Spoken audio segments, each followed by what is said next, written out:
This is DJI Mini 5 Pro, and today I'll show how you can add or hide various grid lines on this drone.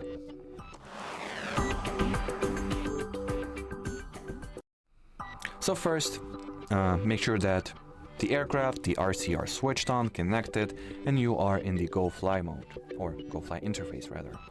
Now go into settings by tapping at the three horizontal dots you'll find at the top right corner of your display.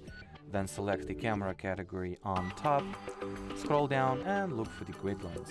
You can switch all three of them or shuffle them as you please or as you need those grid lines.